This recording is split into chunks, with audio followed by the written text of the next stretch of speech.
Good morning प्यारे बच्चों। जैसा कि लास्ट वीडियो में हमने हमारी कविता बच्चे काम पे जा रहे हैं कंप्लीट की है। तो जैसा कि आपको विदित है बच्चे काम पे जा रहे हैं, इस पाठ में जो मुख्य समस्या थी बाल मजदूरी, बाल श्रम, उसके ऊपर कवि ने, राजेश जोशी ने बड़े सुंदर ढंग से लिखा है और बताया है कि हम किस प्रकार से इस समस्या से उभर सकते हैं। ये समस्या पूरे संसार में बहुत फैली हुई है। तो इसके लिए कवि सरकार को भी सचेत करना चाहता है, आम आदमी को भी जागरूक करना चाहता है, साथ साथ में जो माता पिता हैं उनको भी वो जागरूक करना चाहता है। तो आज हम इस कविता के कुछ प्रश्न हैं वो आपसे सामने डिस्कस करते हैं। अब आशा करता हूँ आप उन प्रश्नों को अच्छी प्रकार से समझेंगे।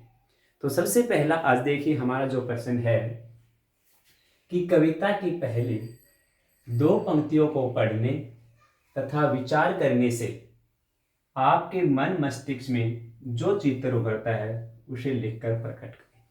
क्या बात समझिए कि कविता की जो दो पहली पंक्ति हैं, जैसे सुबह कोहरे से ढकी हुई सड़क पर बच्चे काम पर जा रहे हैं, इन पंक्तियों को पढ़ करके समझ करके उस पर विचार कीजिए और पढ़ने के बाद हमारे मन में जो एक समस्या है या कोई भी लगा लीजिए कोई बात है वो उभर कर आती है, तो उसके बारे में लिखें। बच्चे काम पर जा रहे हैं तो सीधी सी बात है, छोटे बच्चे हैं और वो क्या जा रहे हैं, काम करने के लिए जा रहे हैं। तो एक सीधी सी बात है, इसी के ऊपर हमारी आकृति बनती है कि ऐसी क्या मजबूरी हो गई कि वो बच्चे सुबह सर्दी के मौसम में भी कोहरे से जो ढकी हुई धुंध है सड़क पे, वो बच्चे काम पे जा रहे हैं। ऐसी कौन सी परेशानी है? तो देखिए, कविता की पहली दो पंक्तियों को पढ़ने पर हमारे मन मस्तिष्क में बाल मजदूरी, बाल श्रम, बाल मजदूरी होता है छोटे बच्चों से मजदूरी करवाना, का चित्र उभरता है।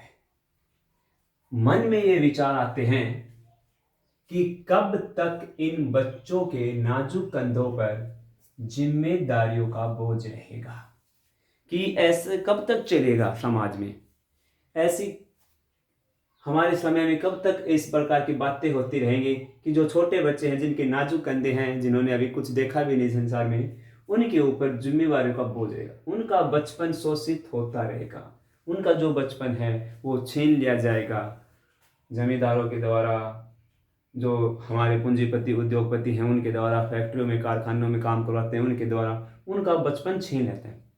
कब हमारा भारत सही मायनों में एक संपन्न और प्रगतिशील देश कहलाएगा, यानी कब ऐसा समय आएगा कि हम ये कह सकते हैं कि हमारा देश एक प्रगतिशील है, संपन्नशील है, विकासशील देश है, जहां हर एक बच्चा काम पर जाने की बजाय पाठशाला जाएगा और अपनों सपनों को साकार करेगा। यानी कि एक दिन ऐसा भी आएगा कि जो भी बच्चे स्कूल में नहीं जा रहे हैं वो काम पर जाना बंद कर देंगे और पाठशाला जाएंगे, स्कूल में जाएंगे और स्कूल में जा करके जो उनके सपने हैं वो उनको पूरा करने के लिए काम करेंगे। शायद एक ऐसा दिन भी आएगा। नेक्स्ट प्रश्न देखिए, कवि का मानना है कि बच्चों के काम पर जाने के भयानक बात को विवरण की तरह न लिखकर सवाल के रूप में पूछा जाना चाहिए, काम पर क्यों जा रहे हैं। ये देखिए पंक्ति है, काम पर क्यों जा रहे हैं, कवि की दृष्टि में उसे प्रश्न के रूप में क्यों पूछा जाना चाहिए। प्रश्न समझिए बेटे, आपके दूसरे काव्यांश में भी आया था कि इसको विवरण की तरह निलिख करके इसको एक सवाल की तरह पूछा जाए कि बच्चे काम पर क्यों जाए। तो इसमें कवि यही कहता है कि इससे एक भयानक बात है, बहुत बुरी बात है, इस बात को हम एक विवरण की तरह विस्तार पूर्वक न लिख करके हम एक प्रश्न के रूप में लिखें।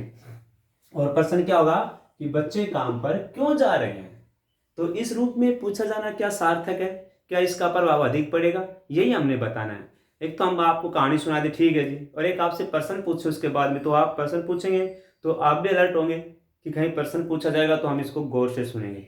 तो वही बात है, देखिए, बच्चों की स्थिति के लिए समाज जिम्मेवार है, बिल्कुल पूर्ण रूप से हमारा जो समाज है वही जिम्मेवार है।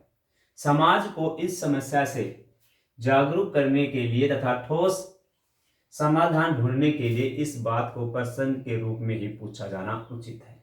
यानी कि समाज को इस समस्या से जागरूक करें। हम पहली बात तो लोगों को जागरूक करें कि एक समस्या बहुत आगे जा करके ये बच्चे क्या करेंगे, ये बच्चे अभी काम करने लगे तो देश का भविष्य क्या है, हमारा देश कहाँ जाएगा। ठीक है, उनको बताएं। और जो ये बच्चे से काम करवाते हैं उनके लिए हम कोई ठोस कानून बनाएं कि अगर आप ऐसा करवाते मिलते हैं अपनी फैक्ट्री में, अपने कारखाने में, अपनी दुकान में, तो आपको इस प्रकार का जुर्माना लगेगा, आपको इस प्रकार की सजा होगी। क्योंकि यदि हम इन्हें विवरण की तरह पूछते हैं तो समस्या पर कोई ध्यान नहीं देता। आप भी देखते हैं जब हम कभी आपको बताते हैं या और कोई बात होती है टॉपिक एक, बस आप सुन लेते हैं हाँ जी हो गया, तो उसमें कोई ध्यान नहीं देता। 2 दिन बाद 4 दिन बाद वो बातों को भूल जाता है। लेकिन जब किसी राजनीति से या किसी से भी जब कि प्रश्न के रूप में पूछे जाने से उसका समाधान ढूंढने का प्रयास करेंगे। और जब वही बात हम बार बार मीडिया में, न्यूज में और किसी माध्यम से, समाचार के माध्यम से बार बार हेडलाइंस में यही कि बच्चे काम पर क्यों जा रहे हैं, उन बच्चों की तस्वीर लगा दी जाए और नीचे लिख दिया जाए कि ये बच्चे काम पर क्यों जा रहे हैं, तो वो खबर आगे आला अधिकारी तक पहुंचेगी और वो उसका समाधान ढूंढेंगे कि ये बच्चे कौन से इलाके के हैं, इनके माता पिता क्या काम करते हैं, ऐसी कौन सी मजबूरी है कि इन बच्चों को काम पर जाना पड़ रहा है, और जो मजबूरी होगी शायद सरकार उसका समाधान भी करे। तो इसलिए प्रश्न पूछने से समाधान होता है, न कि लेख लिखने से कोई समाधान नहीं होता। फिर है सुविधा और मनोरंजन के उपकरणों से बच्चे वंचित क्यों हैं। देखिए, हमने बताया था आपको कविता पढ़ाते समय कि क्या बच्चों की जो रंग बिरंगी किताबें हैं वो दीमक ने खा ली, खिलौने पहाड़ के नीचे दब गए, गेंद अंतरिक्ष में गई, लेकिन फिर उसने कहा था कि ये सब अपनी जगह मौजूद है। ठीक है ना, तो अपनी जगह मौजूद हैं सब कुछ, सुविधा के साधन, मनोरंजन के उपकरण, ठीक है, फिर भी बच्चे वंचित क्यों हैं। तो इसके पीछे क्या कारण है। आपके सामने आप भूखे हैं, आपके सामने भोजन रखा हुआ है, फिर भी आप नहीं खा रहे, तो इसके पीछे ना कोई मजबूरी होगी। या तो सब भोजन है जो आपके सामने वो आपको पसंद नहीं है, या और कोई मजबूरी होते, तो उन्हीं के सामने भी कोई ना कोई मजबूरी है। हर चीज़ है, पढ़ने के लिए विद्यालय हैं, खेलने के लिए मैदान है, पढ़ने के लिए पुस्तकें हैं, गेंद हैं और खिलौने हैं, लेकिन फिर भी वो काम पर जा रहे हैं। ऐसी क्या बात है, वो हमने बतानी। तो देखिए, सुविधा और मनोरंजन के उपकरणों से बच्चों के वंचित रहने के मुख्य कारण सामाजिक व्यवस्था और आर्थिक मजबूरी है। यानी समाज में एक प्रकार से ऊंच नीच, धन का असंगत बंटवारा, आर्थिक मजबूरी यानी गरीबी भी मजबूरी है। समाज के गरीब तबके के बच्चों को न चाहते हुए, यानी जो गरीब होते हैं बिल्कुल, उनको न चाहते हुए भी अपने माता पिता का हाथ बटाना पड़ता है।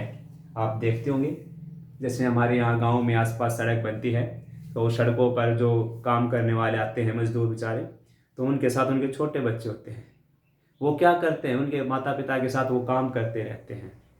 उसी प्रकार से खेतों में काम करने वाले दूसरे राज्य से जो मजदूर आते हैं उनके साथ उनके बच्चे काम करते हैं। तो क्या है, सिर्फ गरीबी है। इसी गरीबी के कारण वो बच्चे ना चाहते हुए भी काम करते हैं। जहां जीविका के लिए इतनी मेहनत करनी पड़े, जीवन गुजारा करने के लिए इतनी मेहनत करनी पड़े कि वहां सुख सुविधाओं की कल्पना करना असंभव सा लगता है।